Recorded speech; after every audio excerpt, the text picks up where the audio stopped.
দর্শক, হাইকোর্টের রয়েছেন সহকর্মী সাবরিনা মজুমদার, সরাসরি যোগ দিচ্ছেন তিনি। সাবরিনা, যেমনটি বলছিলাম, মেজর সিনহার বিষয়টি নিয়ে, মেজর সিনহা হত্যা মামলায় হাইকোর্টের রায় নিয়ে আইনজীবীরা কি আশা করছেন, বিস্তারিত জানাবেন। স্নেহা, আসলে মেজর সিনহা হত্যা মামলার যে ঘটনাটি সেটি আসলে আমাদের সবারই আসলে অজানা, আমাদের জানা এবং অজানা নেই।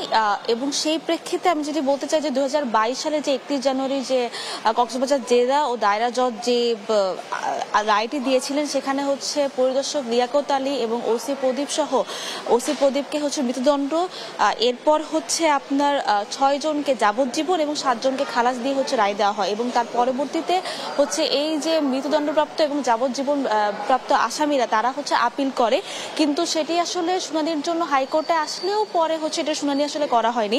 পরবর্তীতে যখন 5ই আগস্ট প্রেক্ষাপট পরিবর্তন হয় এবং প্রধান বিচারপতি হচ্ছে দায়িত্বে আসেন, তখন হচ্ছে এই যে মেজর সিনহা যে হত্যা মামলা সেটির হচ্ছে তিনি অগ্রাধিকার ভিত্তিতে এই শুনানিটি করার জন্য বেঞ্চ নির্ধারণ করে দেন এবং সেই হাইকোর্ট বেঞ্চ নির্ধারণ করা হচ্ছে বিচারপতি মোহাম্মদ মুস্তাফিজুর রহমান, বিচারপতি মোহাম্মদ সগির হোসেনের হাইকোর্ট বেঞ্চ তিনি নির্ধারণ করে দেয়।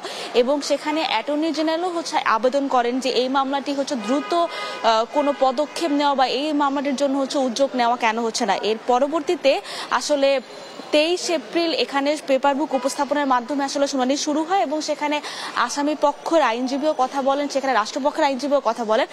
শেষ শুনানিটিতে হচ্ছে অ্যাটর্নি জেনারেল কথা বলেছেন। অ্যাটর্নি জেনারেল যেটি বলেছেন সেটি হলো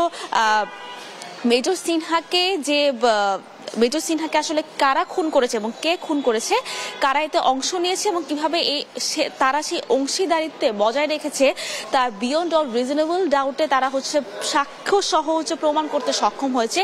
এবং মেজর সিনহা ইস্যুতে আসলে পরবর্তীতে আমরা অ্যাটর্নি জেনারেলের সাথে আসলে কথা বলি, তিনি বলেছেন যে কক্সবাজার জেলা ও দায়রা জজ যেই রায়টি দিয়েছেন সেই রায়টি আসলে হাইকোর্টে তিনিও আসলে বহাল চান। এবং পরবর্তীতে আমরা মেজর সিনহার যে পরিবারের সদস্য তাদের সাথেও কথা বলি, তারাও চান হচ্ছে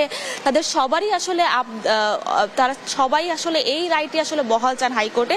তো এখন পর্যন্ত আসলে শুনানি শুরু হয়নি। 10:30টার দিকে আসলে এটি অগ্রাধিকার ভিত্তিতে প্রথমেই এই রায়টি দিয়ে আসলে শুরু করা হবে। তো পরবর্তীতে আসলে আমরা আপনাকে জানাতে পারবো যে এই রায়ে আসলে কি হয়।